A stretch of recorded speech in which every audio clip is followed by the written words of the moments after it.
Pittsburgh Steelers fans, what's going on? This is Jeff Hartman, editor of BehindTheSteelCurtain.com. Joining me is Lance Williams as we break down day 3 of the 2020 NFL Draft. This is one of 2 shows that you'll hear from Lance and myself. We will be back on after the 7th round to wrap up day 3 and the draft. The Steelers had 2 picks in the 4th round, and they went as follows. Maryland running back Anthony McFarland, who's a small guy, but is a really, really fast guy. And the second pick being Kevin Dotson, guard out of Louisiana.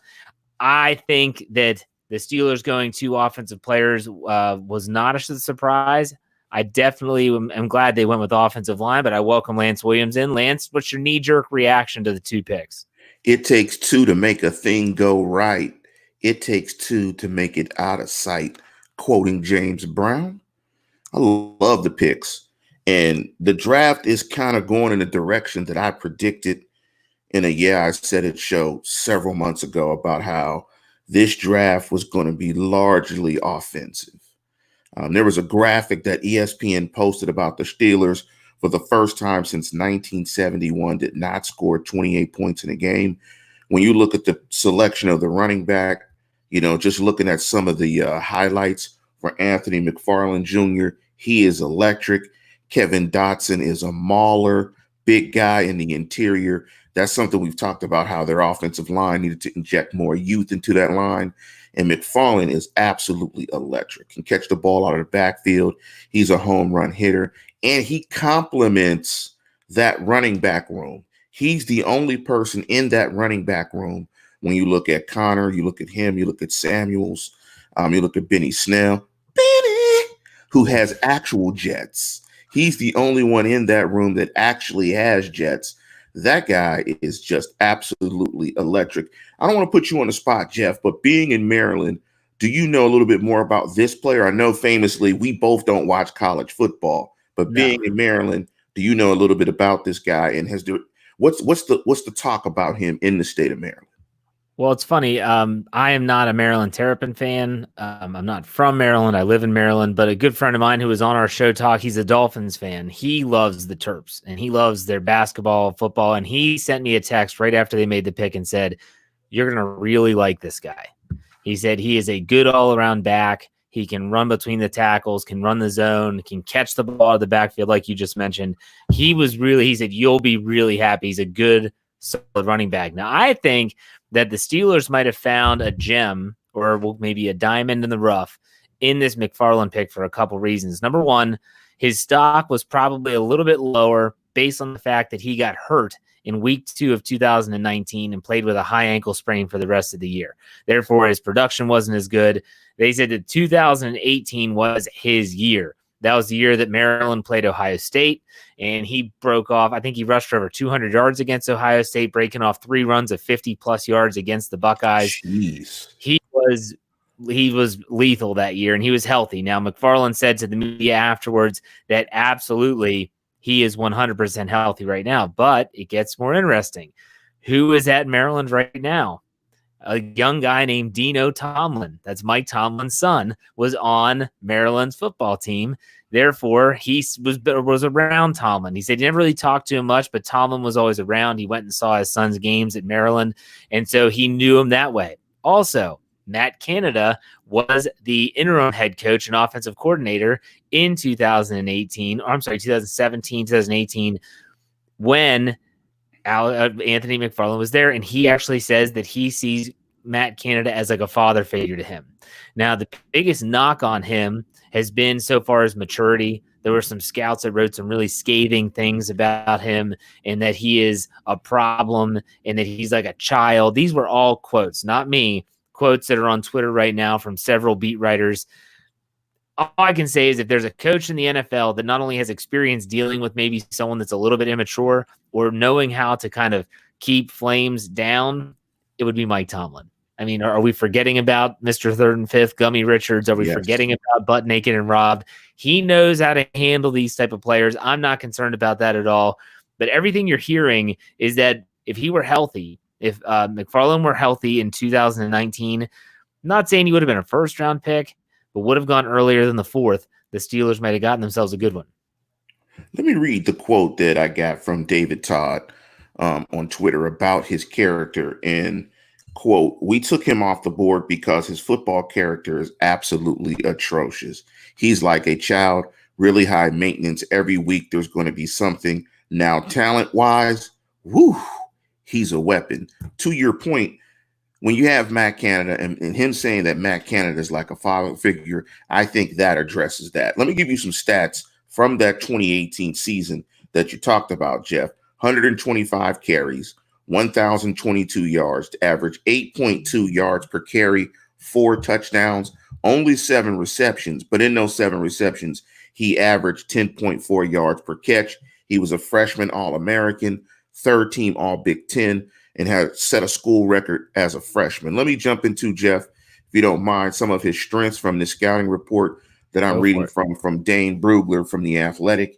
Built low to the ground with quality run balance, quick, succinct footwork to make shifty lateral cuts, leaves linebackers grasping for air with his cutback skills and vision, collects missed tackles like they are going out of style, shot out of a cannon once he commits north and south, accelerates into contact, allowing him to brush off weak or arm tackles, shows a home run gear around the corner, and doesn't waste time in the backfield. Not a power runner, but able to burrow at the line of scrimmage to be effective in short yardage.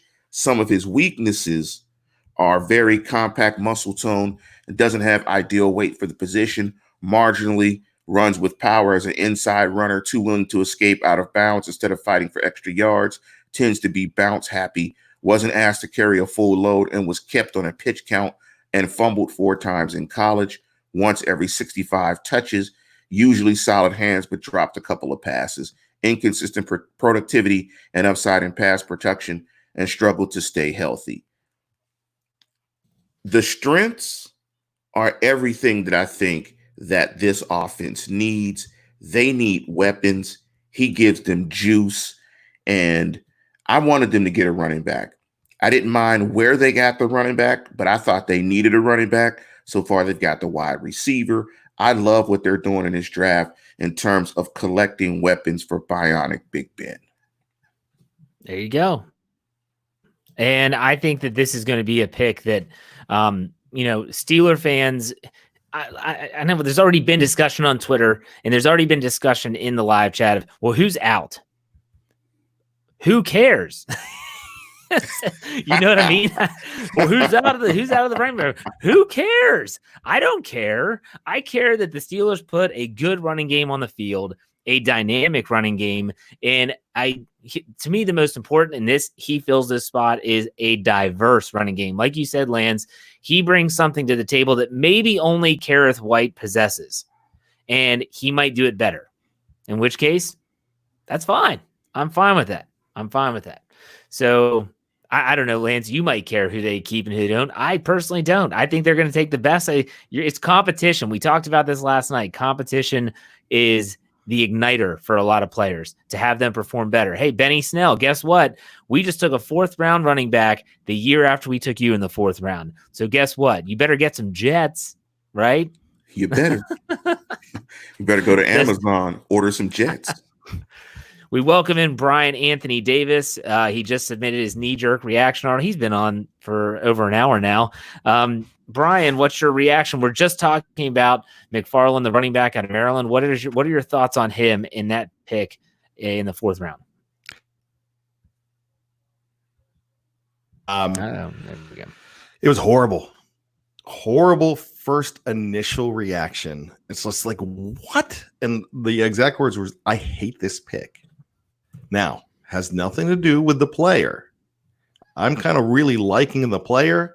I didn't want a running back at the 4th where I wanted Kayvon Wallace, who went 2 or 3 picks later to Philadelphia. The safety from Clemson, I thought he was fantastic. I thought that'd be perfect. I kind of thought they went a little too early with a running back based on the fact of what we were talking about yesterday after they didn't take Dobbins. But the more I look at this guy, the more I realize how close he is to Matt Canada. Canada was like a father figure to him at Maryland. What he does, the speed he has, He has more speed than Clyde Edwards-Helaire and is an inch taller. And I take that from the live chat that somebody mentioned that to me. And I really looks like he has more speed than Dobbins as well. This guy could really be a breakaway guy for this team. It seems like they are going running back by committee. And for what I'm thinking, I think it's okay. But when you told me right away, it is like a prostitute that walks into church and everybody's upset about it. That's the way I felt. That is quite the analogy there. Yes, it is. Yes, easy like Saturday morning. Yes, But- way to hit him bad. Way to hit him bad, baby. But that's what a knee-jerk reaction is. The entire last show, we had over 300 and I believe it was 371 in the live chat at one point. Nice. And the entire thing was a knee-jerk reaction. And this is what we do as fans. I don't know about you, Jeff, Lance. I don't think you guys have a scouting department in your house that goes and looks at NFL players. I do. My kids. My kids do it all. My scouting department's in my backyard. But exactly, my scouting department, these eyes and what I read and what I hear, and I don't know much about Anthony McFarland. At first, I thought it was Booger's son. I mean, I didn't know. That's what I thought. But and here it's not. But the thing about it is they scout these guys, and we have these names that we fall in love with because we hear about all the time. But the bottom line to it is there's guys being paid to go to these small colleges and know who Alex Highsmith is, to know who Anthony McFarland is and what he's going to do in this system that Matt Candidate is going to be a big part of. So Kevin Dotson, love that pick. And I know we're going to talk about it more. And the more you read about him, you're like, why wasn't this guy with all of his accolades a whole lot higher on the list? But the thing is, he didn't go to the combine. So that's a thing that people don't know who isn't touted by the media, by us on the internet. So that's their job to find these hidden gems. One of the greatest Pittsburgh Steelers in history is Bill Nunn Sr. Bill Nunn Sr. is the guy that brought you. He went to all the historic black colleges. He put out the college report for, I think it was the Pittsburgh Tribune. He is the reason. Pittsburgh Courier. Thank you. He is the reason that you have Mel Blount, John Stallworth, all these guys, because he found them when no one else was looking for them. So the scouts now, they have more access to things. But the bottom line to it is when you have a great scouting department, that's why you're getting these great players. And obviously, they scout better than we do, who are relying on what people are telling us. So there you go. Before you jump in, Jeff, let me give you a quick little pop fact, I guess, about Bill Nunn. His son is Bill Nunn Sr., RIP Bill Nunn Sr. Juice. We call him Juice, personal friend of ours. My family knows the Nunns, Nunn Sr. and Jr. From the Hill District in Pittsburgh. Nunn Jr. was Radio Raheem in Spike Lee's famous movie. So Bill and Nunn Sister Jr. Act. He was the male lead in Sister Act. Yeah, Radio. Yeah, he was, his famous role is Radio Raheem. And yes, Senior was I believe the sports editor for the Courier for years, and that's his connection. And ironically, because of that, Bill Nunn Jr. Was also a ball boy for the Steelers in the 70s and was really close to AR2. Him and AR2 were best buddies. And you know what? Are you going to tell the story of what they did together that was infamous? Oh, no, I'll tell you. I don't know if I can share that one. No. Okay, then it's not the same one. They stole Joe Green's car. Yes. They did. Well, they did a bunch of stuff. They used to sneak into concerts, all types of stuff. But yeah, they stole Joe Green's car. But you're absolutely right, Bad. I mean, we're not scouts. But what I do want to read is, we're talking about the comparison to Helaire and Anthony McFarland's 40 time listed here. His 40 time was the third fastest for the running backs Ironically, the backs that were faster were Jonathan Taylor, who ran a 4.39. McFarland ran a 4.4. The other back that ran faster, as I combed through the list, was Antonio Gibson out of Memphis, who ran a 4.39. McFarland was rated the 15th running back in the analysis that I'm looking at. And if you look at his metrics, when you compare him to Hilaire, he's better across the board. Better 40 time. He's a little bit bigger, about a pound bigger. 10-yard is better. He's a little bit longer than Hilaire. Smaller hands, though. We know how we feel about small digits when it comes to your hands. That may affect you getting the ball. So at the mesh point, but he's a dynamic athlete, and I love that he complements that running back room. He's a home run hitter.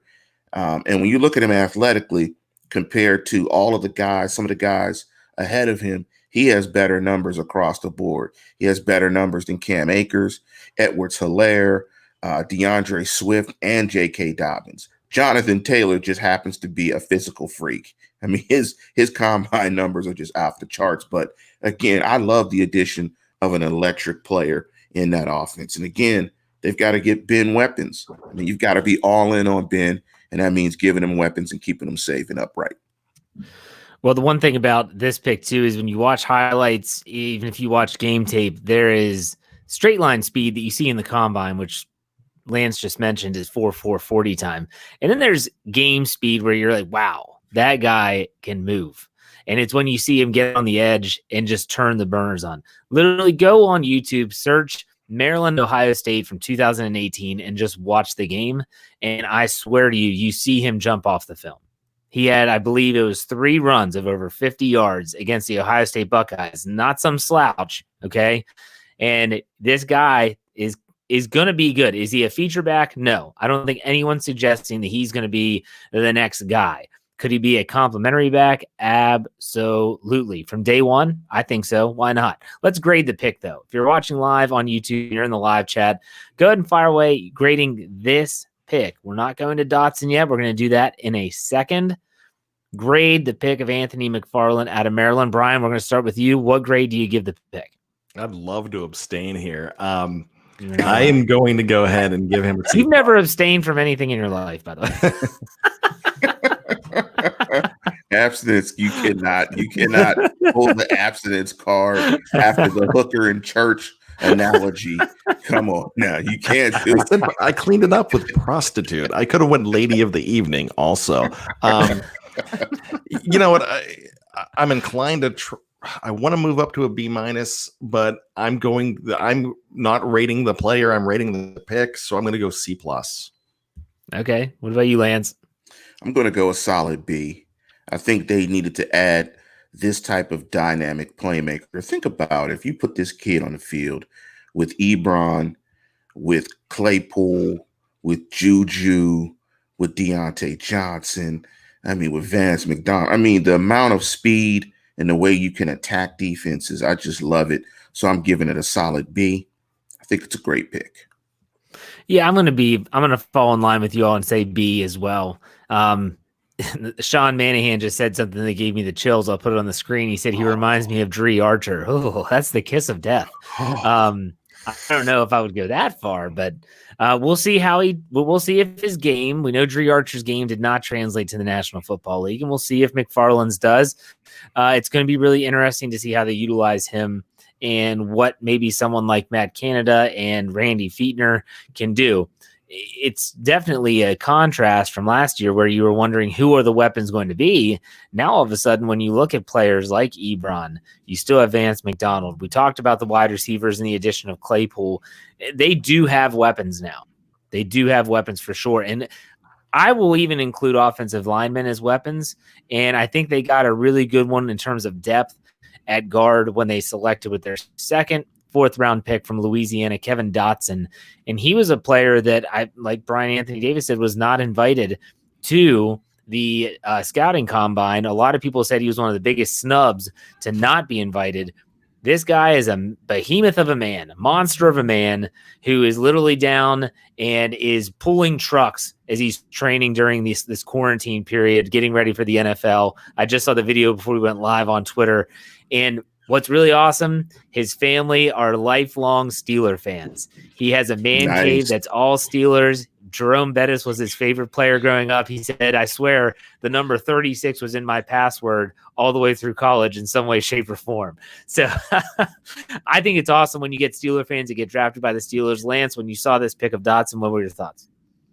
I think they need an injection of youth on that offensive line. And to your point about being a lifelong Steeler fan and family being a lifelong Steeler fan, that's a big thing. That's not something to overlook. When you're a lifelong Steeler fan, you understand what it means to be a Steeler and the commitment that it means to be a Steeler. And I'm going to tell you that his dad, his family, they have said, look, man, don't go up there and not ball out. Like, you're not going to go up there and stink this up. You're going to go up there and ball. We're Steeler fans. What's up? He understands it. I mean, if you've been a Steeler fan like that, he understands and he gets it. And he probably knows the history of playing offensive line for the Steelers and what that means. So I think you're going to get a great, honest effort from this guy. When you said behemoth of a man, I think that might have been an understatement. 6'4", 310, 33-inch arms, 10.5-inch hands. His wingspan is 82 inches. I mean, this guy's a monster. And I just love the fact that they're trying to address the age and depth on this offensive line, because I think the line is starting to get long in the tooth, and that's where it needs to go. Want me to read some of his strengths from his breakdown? Yeah, go for it. So for people that don't know, his strengths is looks the part with tall, long frame and powerful hands, blocks low to high in the run game, winning with the point of attack, gets his physical hands into the body of defenders, removing defenders from their feet, piles up pancakes on film, anchors well at shallow depth due to his core strength, moves well for his size, working up levels, uses his body angles to his advantage, voted a team captain and really well liked in the locker room.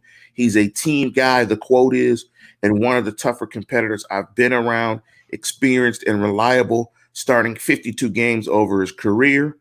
Weaknesses, inconsistent body control, which can hinder his ability to sustain, still growing from a fundamental perspective, too much body-to-body blocking on his tape, relying on his brute strength, needs to better resist and recoil after his initial punch. His blocking is more push than pop, lacking explosiveness in his upper or lower body, will occasionally be a spectator, and will turn 24 as a NFL rookie, saw practice reps at tackle, but all of his starting experience came at one position at the right guard. Jeff, and I was going to ask you guys, he's 24. Now, I know guys red shirt and stuff like that, but that kind of jumped out to me that he was 24. That seems pretty old as a rookie. Yeah, it is, especially as you can see the trend going the opposite way for NFL players. You see younger and younger. You know, you see the Jujus that are 20 years old. You see a couple guys in this draft that are 20 years old. The Steelers typically do draft younger players, but I think there's also something about being a little bit more mature, sometimes physically, and having experience. You look at him, he went to Louisiana. You know, obviously did not start right away.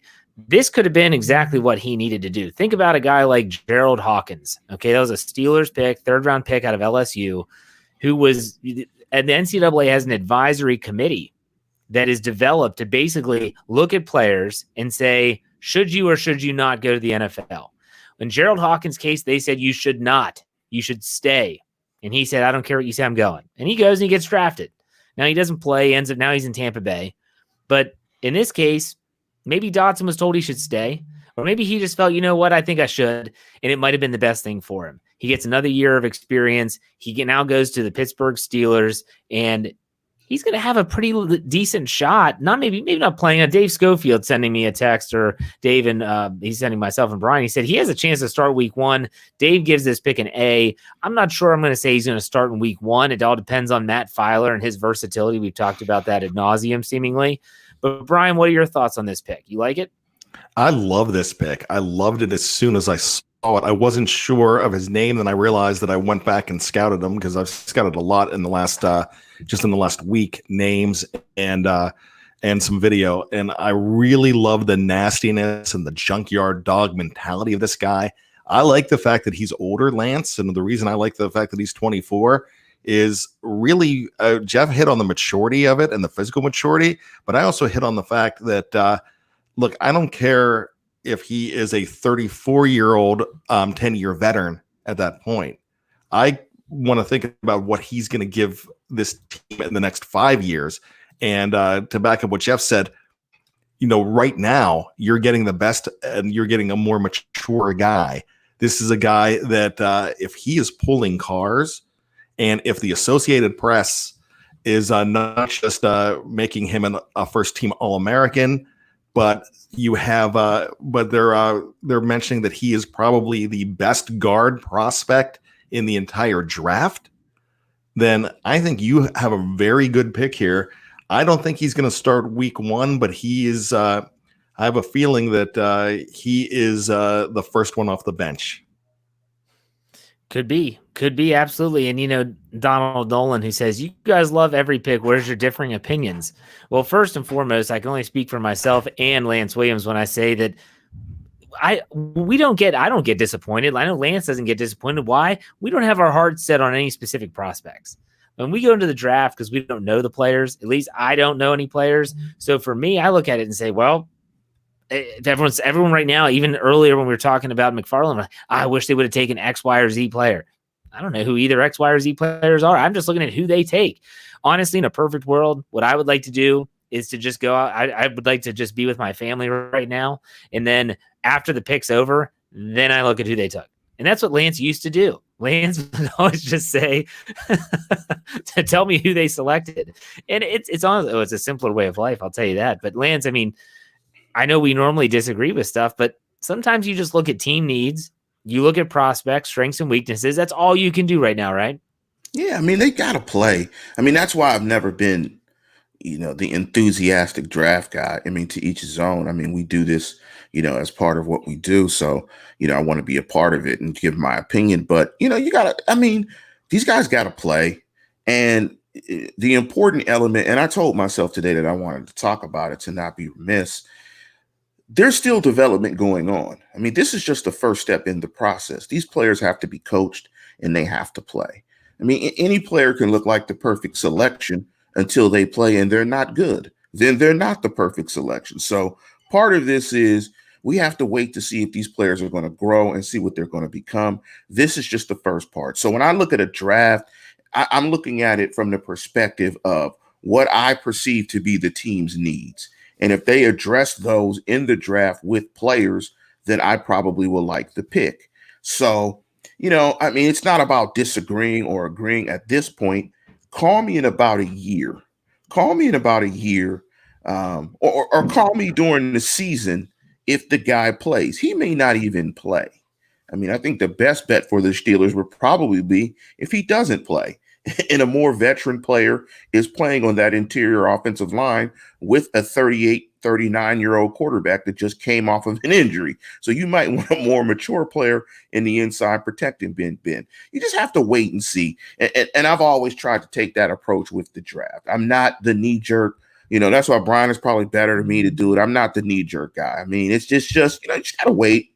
The draft grades on Monday, the A draft grade, all that stuff is kind of funny. But it's done because that's what fans expect. But, just got to wait and be patient. So me and Jeff, we kind of agree on this. Like, we're both the homer and the homer when it comes to the draft. We just take a wait and see approach. And I did not love Brian, the McFarland pick. There you go. He and said that. I really did it. And it is nothing against the player. I don't like the business strategy of the pick. I just don't think at this point they needed a running back there. But I'm going to fall in love with the player. And I'm going to root for the player because bottom line, you're wearing black and gold now. And I'm going to root for you. It's just like everything. You're representing my team. I am cheering for you. But it's not the decision that I would have made. Here's the thing. My decision doesn't matter. All right. It doesn't matter because I am not picking for this team. I'm not paid to pick for the team. My job, Jeff's job, Lance's job is to be here to talk about it. And that's what we're doing.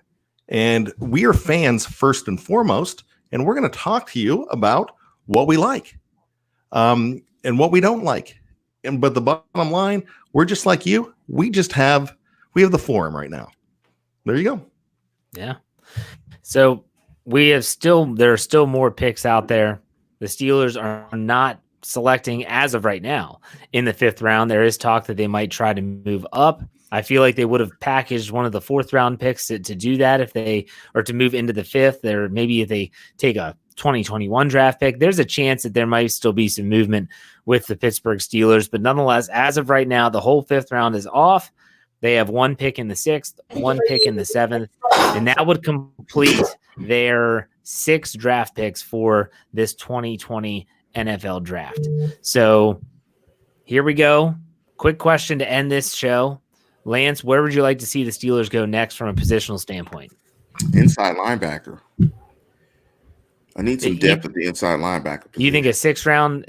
I guess. Well, if you think about it, Ulysses Gilbert III was a 6th round linebacker, so it is possible to find some depth there. It's not out of the realm of possibility. Brian, what do you think? What position? I'm thinking right now a safety still, but I want best player available. Online, they're saying that I want a Permane Brothers sandwich, and that I'm not happy with the draft. I'm loving the draft, actually. I think the draft's fantastic. I've just 4A is not what I'm loving. I'm loving everything else, including Alex Highsmith. Oh, by the way, no one's commented on what I'm wearing. All right, it's green. I can't tell. It's little Notre Dame action for Jerome Bettis. Oh, is it Bettis? It's not a Bettis jersey. It's just I got it for $1 at a yard sale. It's a nice little Notre Dame jersey. But the other, I got to tell you, in honor of our number 1 pick, boys, this busted out the 83. Got the 83 out. Nice. $1 yard sale. When I woke up this morning, I told myself, okay, what am I going to wear today? And I thought it was, you got to Shea Leave. I always bust out the Shea Leave t-shirt. You got to know when to rock it out and say Ryan Shazier, he's still part of the team. Lance, you got the Bumblebee on. I had to go with the Bumblebee, and I had to go with the Halloween terrible towel that actually glows in the dark. Yes. Everybody. And I got this terrible towel on the south side. Not in the south side. I got it in the Strip. If you're from Pittsburgh, you know where the Strip district is. I got it in the Strip, and it actually glows in the dark. The pumpkins glow in the dark. Gotta be ready to go, awesome. baby. Is that a Troy Polamalu Bumblebee? Yes, it is. Yes, it is. And I will be unveiling another jersey selection for the next show today. You got to change outfits, baby. You got to change crisp outfits. and fresh. So I'm not sure about Brian and Dave's plans for later. I don't know if Brian, do you know your plans for the show later? Are you all going to get back on again or not? It's up to you. Here is the plan. Dave would like to go on for the 6th pick. I am going to. One of you might have to take my spot because I'm working on AFC North stuff. So I am a game time decision. Okay. Myself and Lance, will not be back until after the draft. So we're not going to go on after the 6th, and then after the 7th, we're going to give you 2 shows. This is wrapping up the 4th round, unless the Steelers trade into the 5th or something like that, in which case we might do an impromptu show, but we'll play that by ear. But if everything plays out the way that we think it's going to, and there's no trades made, then we will be on after the 7th round selection to talk about the final 2 draft picks, and then get you all ready. And then we're going to get back right into our routine with tomorrow, Sunday. The Homer and the Hater will be on. We'll be wrapping everything up, and then we'll go into the Steelers Q&A, and it's status quo from there. So if you're just new to the channel, BehindTheSteelCurtain.com is our website. That is an SB Nation Vox Media website, and we are an extension of that. Go to YouTube.com, search BTSC Steelers Radio, subscribe, like the videos. We appreciate all of that. And then always, if you're on audio, make sure you give us a good 5-star rating and a good comment on iTunes or anywhere. Follow us so you don't miss a thing on our audio platform. Both of our podcasts from last night, if you were asleep, that was the Claypool podcast and the Hightower podcast. Go check those out on audio platform or on our YouTube channel. And we will see you all later on this afternoon. Lance, why don't you send us out? And as always, Steeler Nation, tune in, tell a friend, and subscribe. All right. Take it easy, everyone. We'll see you in a bit.